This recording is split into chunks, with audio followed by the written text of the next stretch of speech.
All right, everybody, good morning. It's Webinar Wednesday, your most exciting day of the week. Big news in my town late last night.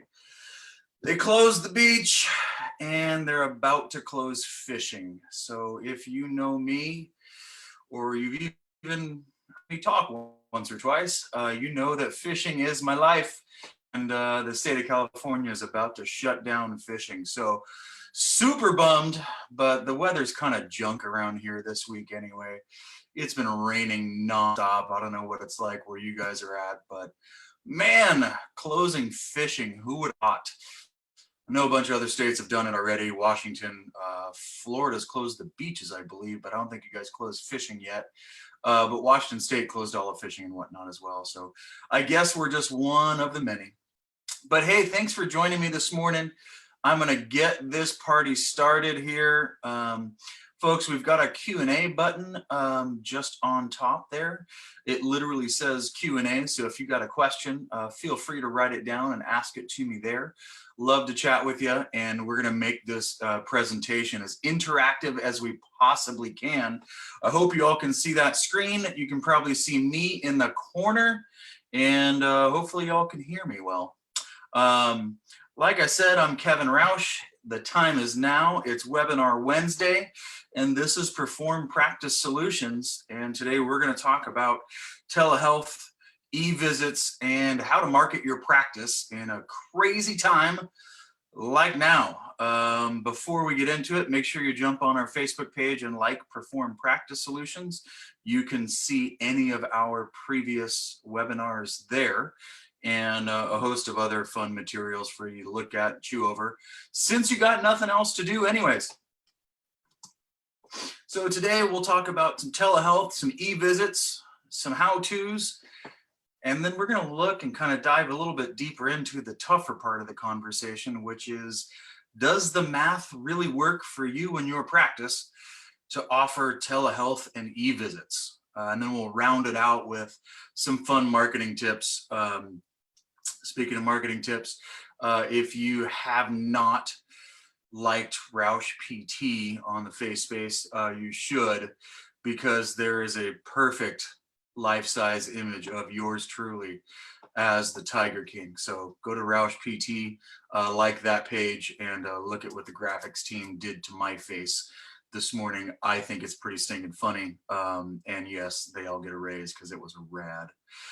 Anyway, if you haven't met me yet, I'm Kevin Roush. That's my beautiful daughter, Evangeline Lilly. She goes by Eva, or her nickname is Squid. Yes, I like fishing that much that my daughter's nickname is Squid. I'm a PT practice owner. I'm a PT. We own 4 practices here in Southern California. And about 3 years ago, I started a group called Perform Practice Solutions. And we are here to help serve you, the PT practice owner, and all of your back-end needs for your practice or practices across the country. We do billing, we do marketing, we do practice coaching, we do sales consulting, we do credentialing, which is everybody's least favorite.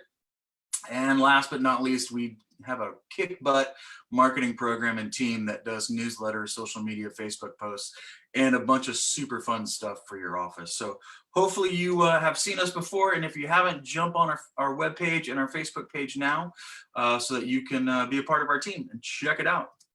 So without any further ado, let me back up one second. Big thanks to Penny from Essential HR for joining us last week. If you guys were there, you saw how just awesome she was.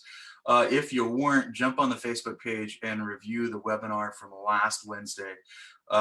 Penny LeClaire from Essential HR just gave a great talk on current, ongoing owner and HR issues that you need to be aware of and cognizant of for you, your practice, and your employee group. So make sure you jump on that. And once again, big giant thank you to Penny LeClaire for helping us out and being an awesome guest last week.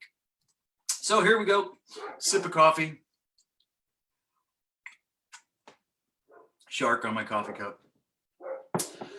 So, wow, about 3 months ago, there wasn't even reimbursement, nor were PTs really allowed to do telehealth and or e-visits. But within the last month and a half, every single insurance provider that I'm aware of, and even Medicare, has moved in its quickest move ever to allow PTs to do telehealth. It includes PT codes in the telehealth set of codes that they will pay for. But let me clarify that Medicare has not actually allowed individual PTs outside of those of you who work for physician offices to actually do and bill for telehealth for your patients.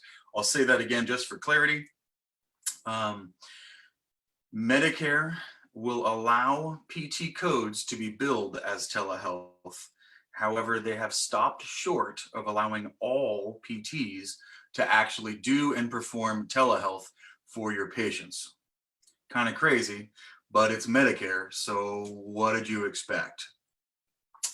On 4.6, they clarified themselves and said that telehealth can only be provided under CMS Incident 2 rules. So for those of you who don't know the Incident 2 rules, I'll help. It's a silly set of rules that essentially says in order for the PT to do a telehealth visit, and more importantly, bill for a telehealth visit and expect some sort of payment, they must be employed at a physician practice.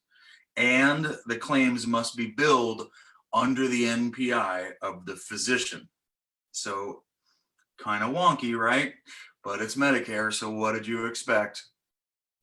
In order for a PT, OT, or speech therapist to do and be paid for telehealth visits or e-visits, they must be under a physician. You must bill with the physician's NPI, and you must be employed at the physician's office. So again, a lot of unclarity around this one. I've noticed a bunch of state, local, and PT groups asking for your votes and phone calls to CMS, asking them to clarify this further and allow all of us other PTs who are not employed by physicians to be able to successfully bill for telehealth for our patients as well. But as of this morning, I have not seen any release from CMS Medicare saying that this has changed as of yet. Once it is released and Medicare does decide to allow the rest of us to successfully bill for telehealth visits and our patients, I'll definitely post it on the Perform Practice Solutions Facebook page. So stay tuned. But as of right now, the only way you can be paid for doing a telehealth visit with a Medicare patient is with the NPI of a local physician or the physician you work for. Now, private payers, they are allowing and paying for PTs to do telehealth visits with their own private patients. And lucky for you, each and every single private payer has their own payment policy and procedure policy that you must follow. So if you're a network with Aetna, Cigna, Blue Cross, Blue Shield, United, let's just stick with those 5. You now have 5 different ways and 5 different amounts and 5 different sets of codes that you can use to bill for your telehealth. But remember, just like insurance of 6 months ago, if you don't get it right, you don't get paid for 90 business days, just like 6 months ago.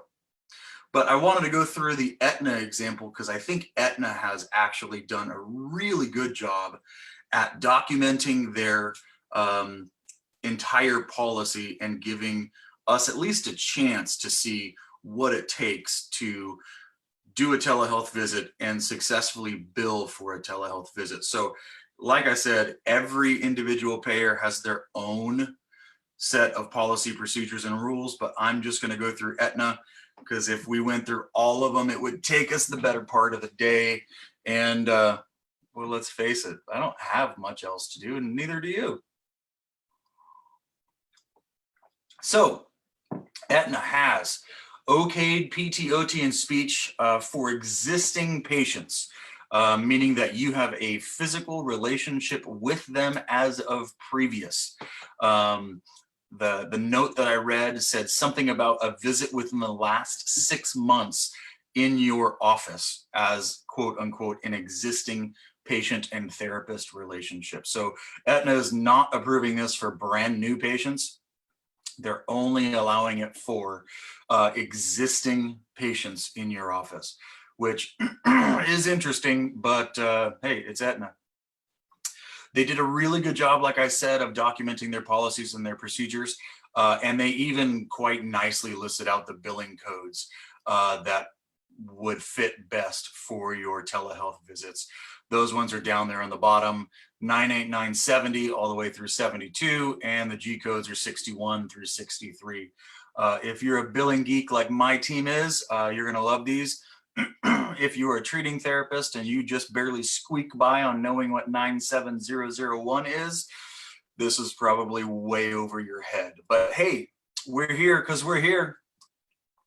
So let's just look at the definition of 98972. It's a qualified non-physician healthcare professional. That's you doing an online digital evaluation and management service for an established patient for up to 7 days.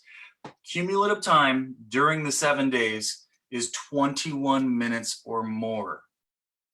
And if you're a PT, you're probably already confused, just like me. But here's the quick and dirty of it. You can manage your patients online and you can do evals of your patients online, but they have to be an established patient. And when you meet with them, Aetna is only going to pay you in 7-day chunks. So it's not per visit, it's per 7-day chunk, which is way different than what we're used to, right? But it's per 7-day chunk. And the billing codes are kind of in reference to the amount of time you spend during the 7-day chunks, not during the individual visit, but during the 7-day chunk. Trying to emphasize that. So this one, the 972 code, is for 21 or more minutes. I picked this one because I think it's the most appropriate. I picked the money tree for irony because, like you'll see in our next slide, the 7-day chunk of time that you will be spending on the phone, 1, 2, 7 calls, web calls with your patient, is going to gather you a whopping $38.67. If you expected more, hey, I don't know why you'd expect more, but this is our local payment area for Aetna. I think mine falls actually in the $37 category. San Diego actually had the lowest at 34.12, and the highest was actually middle of California on the beach at 38.67. But yeah, mine's in the $37 range. So let's go back and see that one more time. Qualified non-physician healthcare professional, online digital evaluation and management service for an established patient for up to 7 days. Cumulative time during the 7 days, 21 or more minutes. So 7-day chunk, 21 or more minutes of a web call, face-to-face video interaction with the patient is going to get you $38.67. Yay! Or not so much.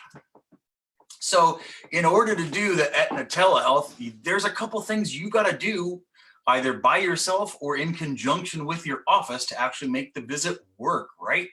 Number one, you got to get that patient on the schedule. I don't know what the schedule means for you. We use WebPT and Cario at our offices, which kind of connects obviously with the documentation system. But we got to get that patient on the schedule. You still have to verify their benefits. You have to do the actual web call with Zoom or Google Hangouts or FaceTime or something like that. Those are the ones that are newly approved as HIPAA relaxed their regulations for us. Thank you, HIPAA. The ones you can't use public facing stuff like Facebook or Instagram or TikTok or any of these other crazy ones. Don't use those because those things are public. At least Zoom and Google Hangouts and FaceTime, you can control who's in the meeting. So make sure you use one of those. So schedule, verify the benefits, perform the actual visit, document the visit, and don't forget to include the patient's consent. You must ask for their verbal consent to this webinar, to this telehealth visit. Couple keys for the billing of these telehealths. Your place of service is 02, means not in the office. And Aetna specifically will not accept associated 9701, 97110, or 97112 codes. So Aetna is only going to pay this one. Only. Even after you do all this, Aetna is only going to pay you this. Thanks. Some insurers other than Aetna are paying for additional 97 codes, but Aetna is not. You need to check with those individual payers to see which ones and how many they are paying for. Don't get me wrong. I think billing a 97110 over a web call is going to be interesting, to say the least. I did do, in preparation for this webinar, I did 3 telehealth visits with existing patients over my iPhone, did FaceTime calls with them. And honestly, it was fun-ish, but it was tough. It was difficult. One patient was a fresh knee surgery, a little meniscectomy kind of thing. We did some heel slides, we did some quad smashes, we did some standing heel raises. Don't get me wrong, we did it, but it wasn't easy. Describing, demonstrating, showing, me doing it for 1 and then her doing it for 2 over the FaceTime was tough. But, and it is waiving copays and co-insurances currently for the telehealth visit. So at least the patients don't have to pay a big giant chunk out of their pocket. And if I were you guys, I would waive any copays or co-insurances right now for doing telehealth. Let's face it, this telehealth thing is really, really fresh. It's really, really new. Most of us are going to struggle with it. I speak in public for a living a lot of times, and even I struggled in doing a telehealth visit over the phone or over the FaceTime. So make sure you don't charge your patients your copays and co-insurance. Just give them this one and just let them connect with you.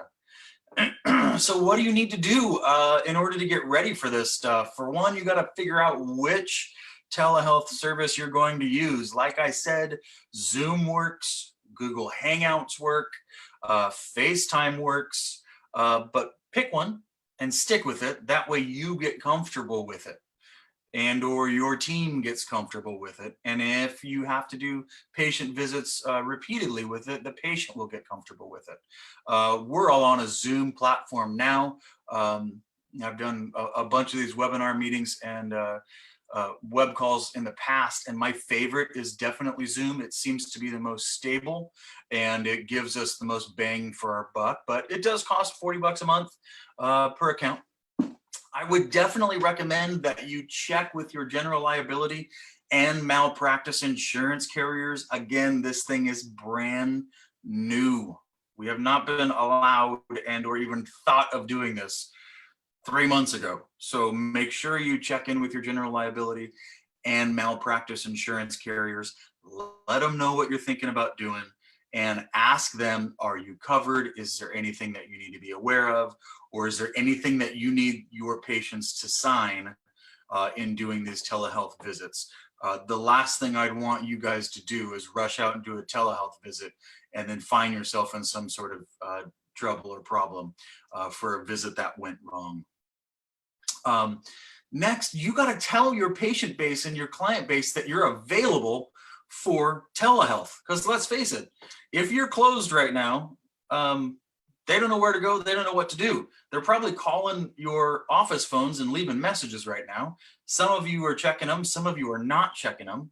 But if your patients are needing advice and they're needing a connection with a therapist, this is a good opportunity for you to do it. And it's a great opportunity for you to continue the relationship between your office and your therapist and your client base. But let's face it, we got to market and you got to advertise that you are available for telehealth if you're going to choose to do it. I sent out an emailer and we posted on all of our social medias that me, Kevin Roush, and my cell phone were available for any patient needs. We did it about a week and a half ago to about 15,000 of our patients in our client database, and we were connected by 3.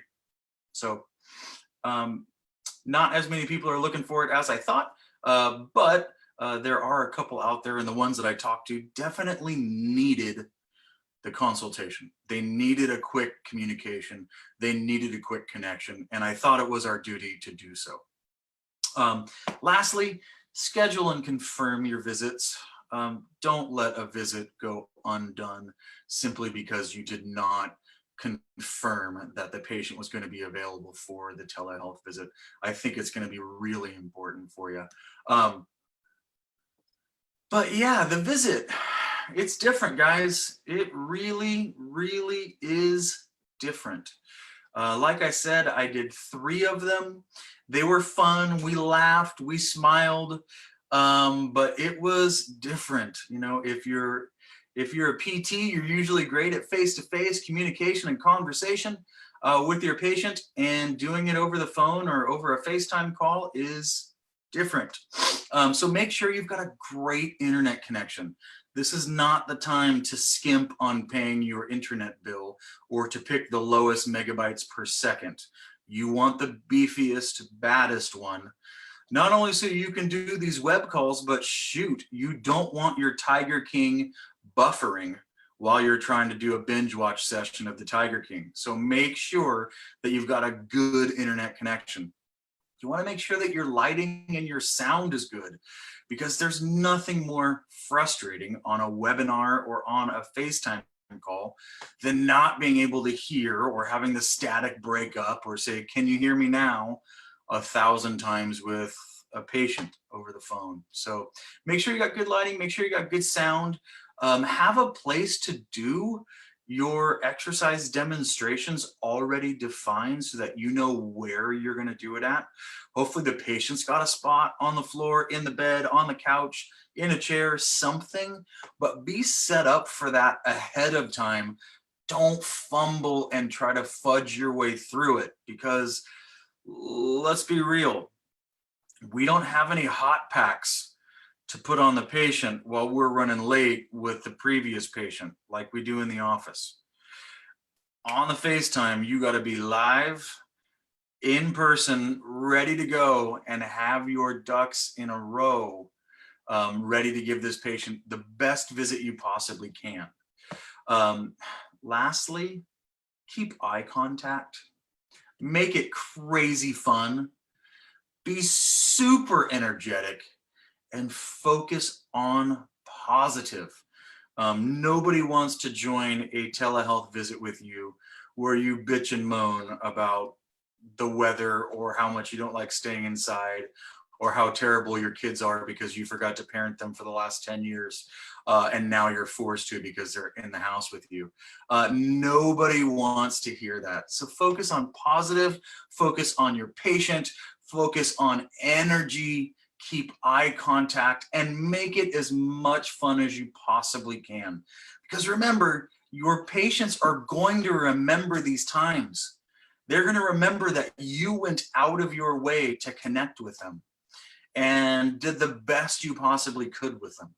So now is a really good time to make relationship connections and to cement the fact that you are the person that they chose in the past, they're choosing now, and they're going to choose moving forward if we continue to do the great stuff we do for them.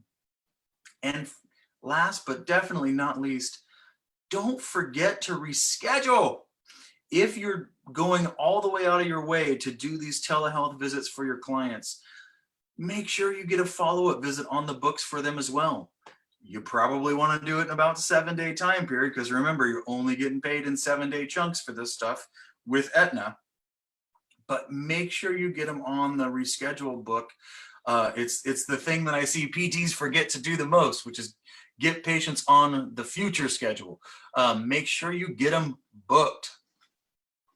So we talked about a lot there. I want to make sure, just for emphasis, we go back to this slide here.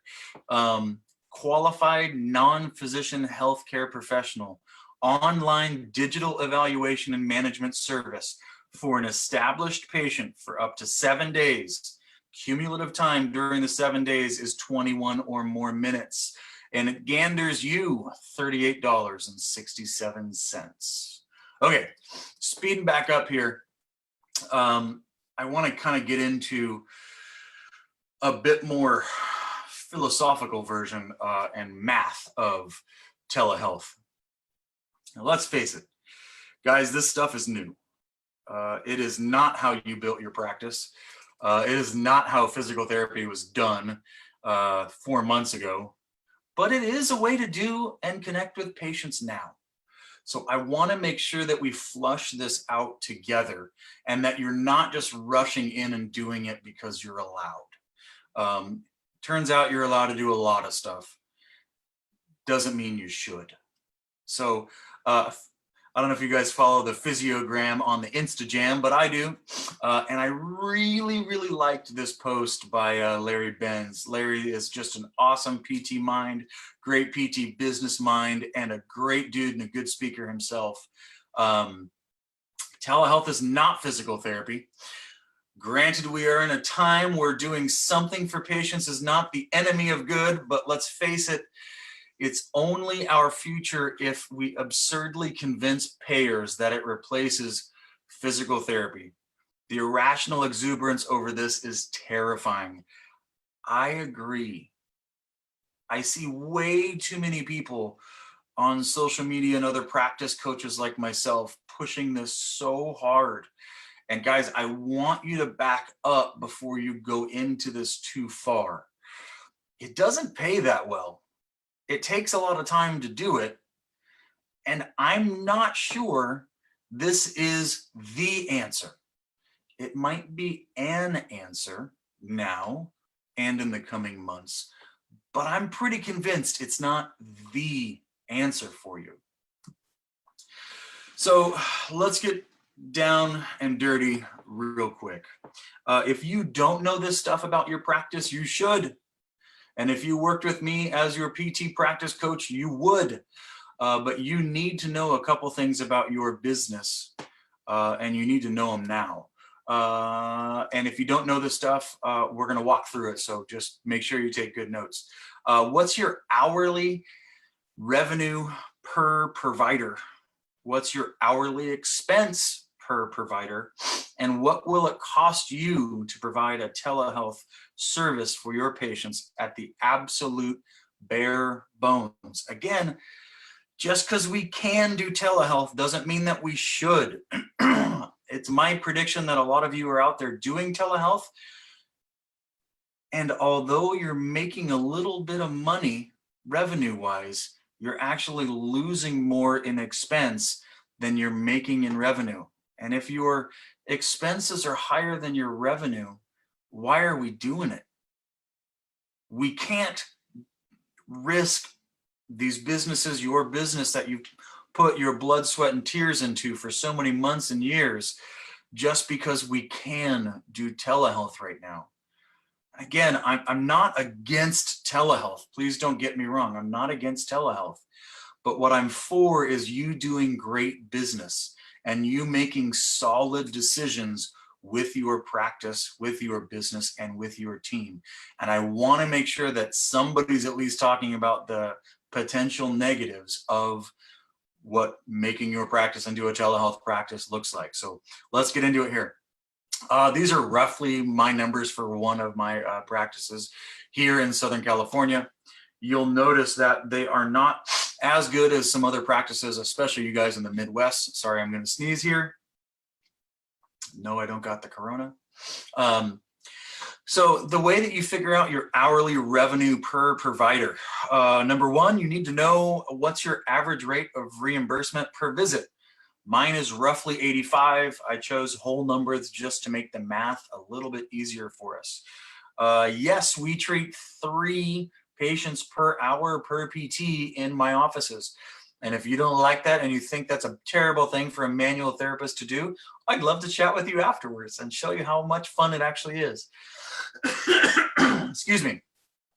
And on average, our practice is filled at 86% capacity for each one of our therapists. So what do? You take $85, you multiply it by 3 patients per hour, multiply it times 0.86, and you get a whopping $216.75 per hour per provider in revenue. I've got a Wisconsin billing client and marketing client. Their average per hour is $292. Way to go, Wisconsin. So let me walk through that again because I know I coughed and I almost sneezed. You need to know your average rate of reimbursement per visit. Mine's 85. We do 3 treatment spots per hour. If you only do 2, you would put a 2 there. And we are booked on average at 86% every day of the week, every week of the year. So $85 times 3 spots per hour times 0.86 is $216.75 hourly revenue per provider in Laguna Niguel. Now, you must understand what your expenses are to roll out your office as well. Again, I'm using whole numbers here. This is not exact, but it's close. Hourly expense per provider, what's your total monthly expense? I'm going to call mine $190. Yes, that's a big PT practice. We have 8, sometimes 9 PTs working in that office and a host of other fun stuff as well. So let's call it 190,000 bucks in expense, and we'll do $1,365 for the number of PT treatment hours per month, giving you a $139.20 per hour average hourly expense per provider. So if we're booking at 86%, we're making $216.75 per PT, and it's costing us $140 to do the revenue there. So again, this one's $216.75, that's revenue. $139.20 is expense per provider per hour. So if we know we make $216 on a regular PT or regular PT sessions, it costs us $140 to actually do the regular PT sessions. What does it look like to provide and do telehealth? Well, I'm just guessing it's going to cost you at least 500 bucks in advertising, newsletter, and some graphic design just to advertise that you're open and available for telehealth. So add 500 bucks onto the top of the expense chart right now. Your Zoom monthly platform fee is 40 bucks a month per provider, and your average hourly expense per provider is $139. And my question to you is, for $500 worth of marketing updates, $40 a month for Zoom, and an average hourly expenditure of $139, is it worth it for you to do a phone call, FaceTime, that nets you, or grosses you, sorry, that grosses you $38.67? I don't think so. The math tells me no. And I think now is a really good time for those of us PTs who have always led by heart, we've led by feel, we've led our businesses by emotion. But guys, now is the time to lead your businesses by spreadsheets and math. And I don't think telehealth alone is going to be the answer for you and your business. Don't get me wrong. There are patients that need you with telehealth. They need you. But I don't think now is the time to start completely revamping your PT practice and surrounding it and making it as a telehealth PT practice just because we can. We don't even actually know how much Medicare is going to pay for telehealth if they ever allow PTs who aren't under the watchful, lovely eye of a local physician to even do it. Your private payers are contract dependent, and your contracts are going to be up to your normal per daily max anyway. Aetna pays, this slide says 36, but the other one said 38. Let's go with 38. Aetna pays $38.67 a visit. So as exciting as this connection with the patient is, it is not a moneymaker, big normal revenue stream for you and your office. Your PTs are expensive. Your front desk is expensive. If you practice in Southern California like I do, your office is very expensive. And don't get me wrong, it's nice to be able to communicate here, guys. And I think you should do it because it definitely makes for good connection and it makes for a good next step and a bridge for your patients. But this is not something you want to bank on when it comes to building a PT practice surrounding telehealth. So I love this slide. Back in my old days, I used to be an Ironman triathlete. I am not so much anymore because let's face it, the COVID-19 has put at least 19 pounds on this guy right here. But I love this slide because this guy's working so hard on his bike and he was so excited to pick up his water bottle and he squeezed it because he thought he was going to get a blast of fresh water and he was holding his bottle upside down. He had the best of intentions, but his intentions turned into nothing. So please don't get me wrong. I'm not saying don't do telehealth. I am saying make good business decisions for your practice. Flush out the math of how much it actually costs you to do a telehealth visit. You know, maybe you're a small single practitioner in your office. And $38 for a 20-minute phone call is actually way better than nothing because your expenses might be close to $10 for that call. That might make the math work for you. And if it does, do it. It's awesome.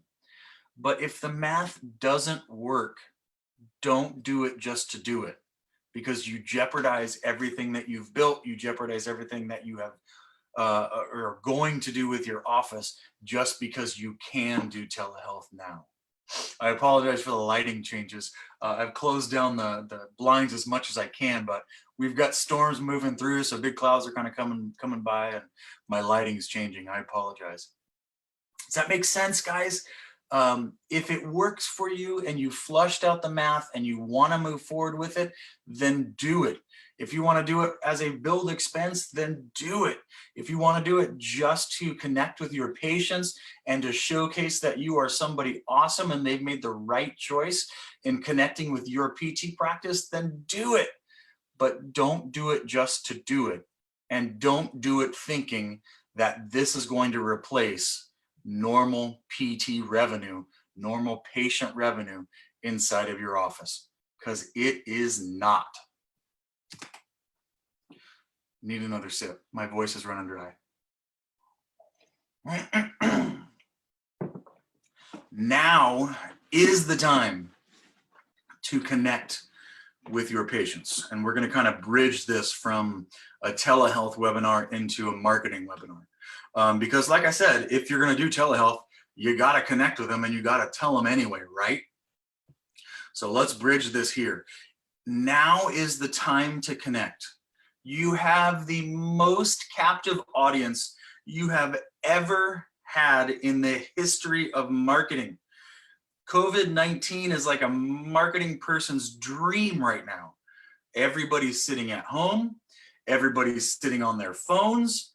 I'm thinking about getting a neck holder just so I can look down at my phone when I walk around. Your patients and your clients, they've got time to read your blogs. And your newsletters right now, if you send them out, their open rate is at an all-time high. It's amazing. Normally, when we send out a Roush PT or a Pack PT newsletter, we think a 15% open rate is pretty good. Guys, right now, our open rate is double that every single newsletter. So if you don't have stuff in place to connect with your patients via social media and via monthly, or more importantly, weekly newsletters, right now is when you need to make a change, because it is all about relationships. This is my favorite slide of the whole entire presentation right here. So what are my favorite 5 steps to better marketing during COVID-19? Post every single day on your social media channels. And if you don't have the ability or the talent to do so, then hire somebody who does. It can be a lot cheaper than what you think. But post every single day. Like I said, if you're looking for a good laugh, go to Roush PT and Sports Performance Facebook page right now. You'll see myself superimposed as the Tiger King, my new favorite binge watching TV show. So post every day, have fun with it. Don't make it super repetitive about what you're posting, but do a blog from one of your PTs. Connect the dots with some fun exercise or stretch. Do a live Facebook video. Oh, sorry, that's topic number 4. But don't be repetitive with what you post. Make it fun, make it exciting, give people a chance to comment and connect with you on it, but post every day. Normally, number 2, we do newsletters once and or twice a month if we have something special that we want to promote. But right now, guys, newsletters every week is where you want to be. Again, your people are sitting at home waiting to be connected with. They're waiting to connect with you. So reach out, make the relationship start right here, right now, and send your newsletters every single week. It's a great way to promote, number 3, your telehealth opportunities and your connection times during these COVID-19 crazy times. So use your newsletters and your social media to promote your telehealth. You gotta tell them somehow, because let's face it, they're not walking in your door. The last 2 weeks of webinars we've done, last 3 weeks of webinars we've done, over 75% of you have answered the poll saying that your office is closed, at least in part, if not in its entirety. So you need ways to connect and reach your people and to stay relevant with them. So your newsletters and your social media is a great way to do it. Promote your telehealth, promote how fun and exciting and active your PT practice is, and give them ways to connect with you, both now and in the future when we get back to normal, whatever normal might look like. I'd recommend that you go live, maybe once a week, maybe once every other week. Have a PT go live, have the owner go live, have their favorite aide or front desk person go live.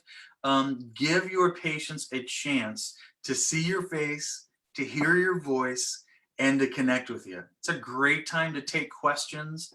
It's a great time to just be there for your patients. Honestly, even just to be there for your staff.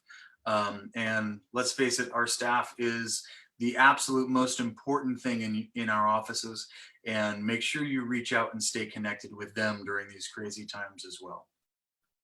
But last but definitely not least, number 5, stay relevant. Now is not the time to be advertising silly things that you can't offer. I don't know if you've seen it, but in your email inboxes, you've probably noticed email advertisements that don't make any sense because you know that business is closed. Don't be that guy. Don't be that girl. Stay relevant, make it current, go live, have fun, post every day, send your newsletters, push your blogs, and make yourself the source of wellness and rehab information. Be the expert that you know you are. But now is a really, really good time to do it. In fact, I don't think you've seen a better time to do it in the history of PT. Here is a quick advertisement for Perform Practice Solutions and what we can do with your social media and your marketing needs. That's one of our clients there, Pack PT. And we've done websites, we've done social media, we've done a bunch of fun stuff for them. So there's my shameless promotion of my team. Yep, you're welcome, marketing team. Here is a newsletter that went out for another one of our clients, Dr. Sunshine. He's an awesome dude, OC Sports and Wellness. And this is a newsletter that went out for his group and his patient group, just letting them know how to stay connected and how they can do telemedicine with them. It's clean, it's crisp. Again, they go out every week so that your people know what's going on, what you're doing, and what opportunities they have for you. Here's a go live of one of our PTs at Roush PT. That's Kevin Capita. He's an awesome PT, great dude, and a really good friend. This is one of his go live videos that he did just on the AlterG and what it looks like to use an AlterG as a patient or as a runner. Again, you've got captive audience right now. People are going to watch these videos and they're going to read your newsletters more than they ever have in the past. So take advantage of this time to connect with your patients, teach them who you are, teach them how awesome you are. These videos are really quick and they're really easy to do. And there's no better way to connect with your patients. Daily, weekly, live and in person. So I'm going to wrap it up and start to take your questions here. There's my buddy, the Tiger King. So have fun, stay connected. Here's how you can connect with us. That's my personal email, kevin@performpt.net. That's my personal cell phone number. I just watched my phone die though, so if you call me right now, don't expect me to pick it up. And there's our website if you want to find out more about what Perform Practice Solutions can do for you and your business during this time. But I am ready to take your questions, and let's see who we've got on the line so far. Pardon me as I just read. Great question by Susanna. Do you know if other private insurance payers' pay scale is similar to Aetna for telehealth? Do you foresee telehealth being an important part of our practice moving forward, even when the nation has reopened? Yes. Aetna is traditionally a middle-of-the-road payer when it comes to private insurance companies. I've seen everything from as low as $15 per phone call or per chunk of phone call. And I've seen up to as high as 42, I believe it was. And it's escaping me which insurer was paying 42. It might be Cigna. I've seen so many contracts and numbers in the last couple of days, but I think it's Cigna that goes up to 42. So check on that for me. But yeah, Aetna's right around the middle of the road, and I would expect that most other ones are right then and there. And do I foresee telehealth being an important part of our practice moving forward, even when we've reopened as a nation? I do, in fact. In fact, I think you can use telehealth as a really fun way to connect with patients that are interested in coming to your office, or maybe have questions with your office, or maybe want to do that first visit consult with your office. If your area is anything like mine, we have people that are just crazy busy around Orange County, and sometimes they're too busy for their own health. So the idea of a telehealth visit or a quick check-in is actually a really good, fun idea for your PT practice to offer those people who have a hard time getting into your office. So yeah, I could see it as a lead generator for you. I could see it as a connect the dots with a patient that's been in the office but hasn't in a while. There are some opportunities to connect with patients moving forward with telehealth. So please don't misunderstand what I'm saying. I'm not saying telehealth is bad, and I'm not saying telehealth is a bad idea. I just want you to make sure that you wrap your brain around what providing telehealth will mean for you and your business. Notice I didn't say practice, I said business. Next question. I hope that answers it for you, Susanna. Next question by Christy. Hi.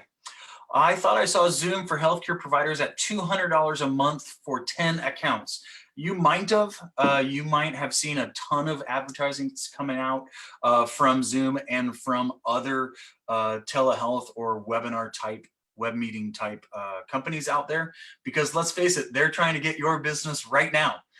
They know that you can do this, and they want you to choose their platform. So I wouldn't be surprised. So stay on the lookout for any new deals that you might be seeing. And I would imagine that the pay rates for stuff like this are going to go down in the future, in the near future, because everybody's going to be competing for your business. So look for that. Next question by Mary. When you reopen your practice, what precautions do you plan to take? Masks, physical distancing, and do you have a date in mind to reopen? Oh man, that's the question I have been asked so many times. We do practice coaching with a large handful of practices across the country.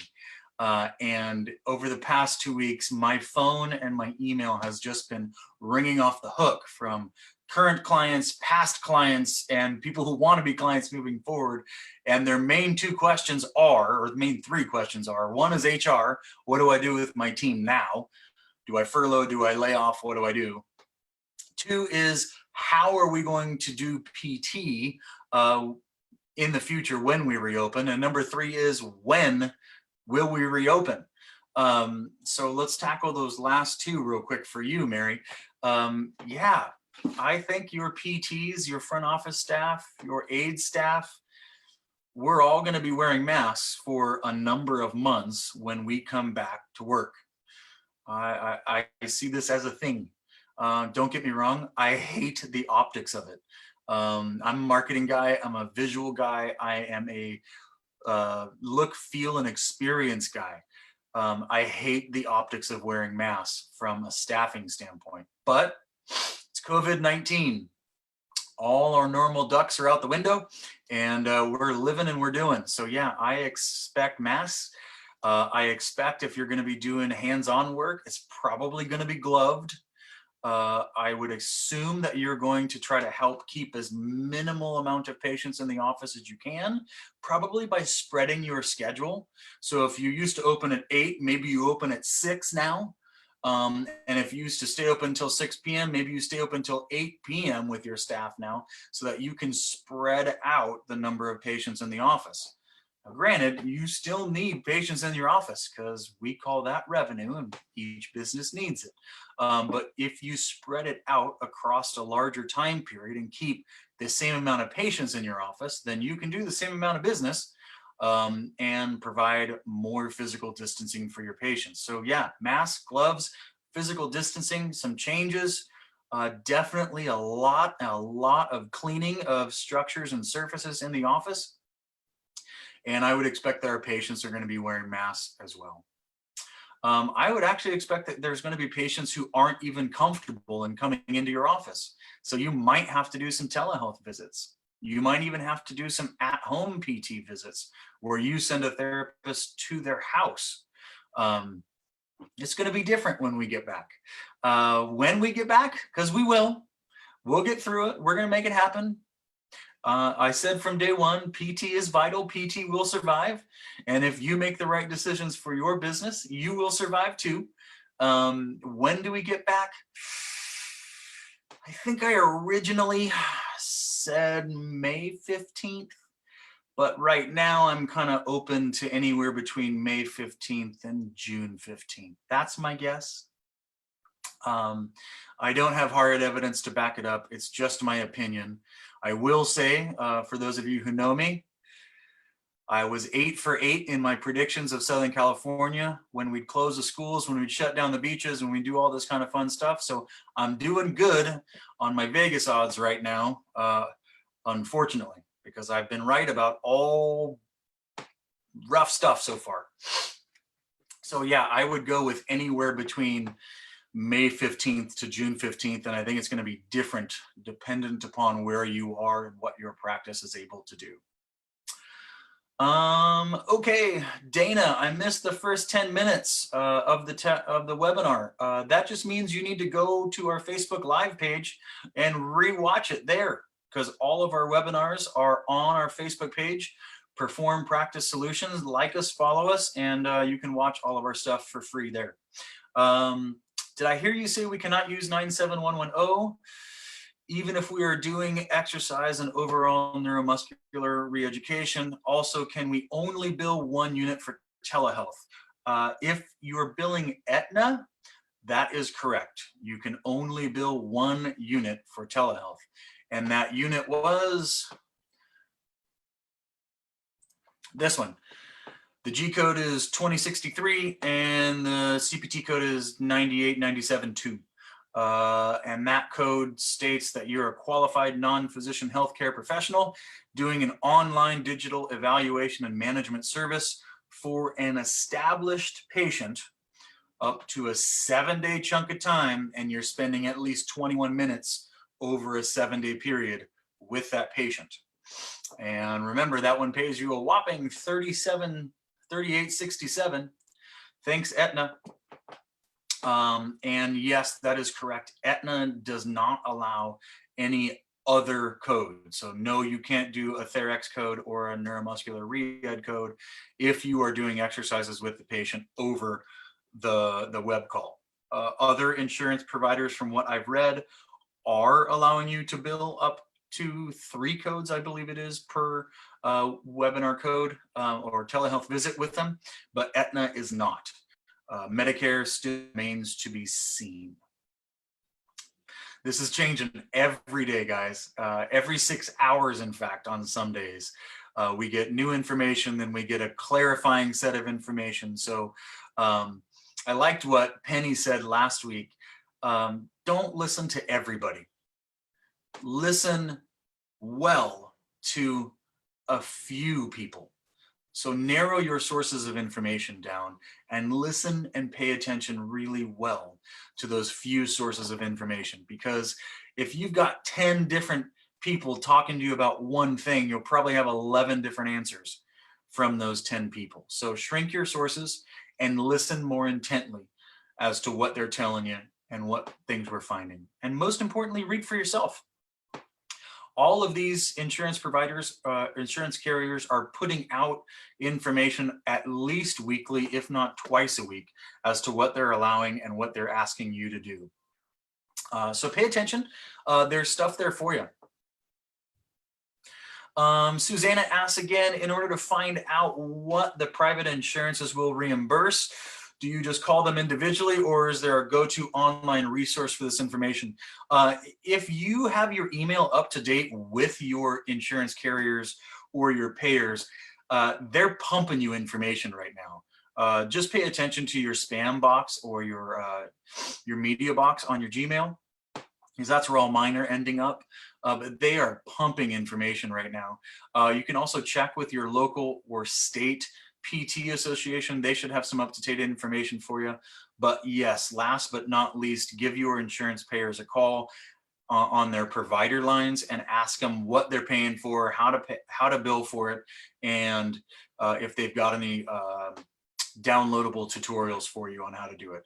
Like I said, the reason I chose Aetna is because Aetna did a great job as an example of putting forth their information about what they're willing to do, how to bill for it, how to actually do it. I think Aetna, kudos to you, you did a good job. So like I said, each insurer is going to be different, but they're going to put information out there. All right, guys, the time is 10 o'clock. Thanks so much for joining us on this webinar Wednesday. Again, I'm Kevin Roush, or if you see on my Facebook page today, it's Kevin the Tiger King. Stay connected to us, tune in with us. We'll come out with another webinar next week. The topic is to be determined, but I think it's going to be about what it looks like to sell your practice and what it looks like to put your practice on the market.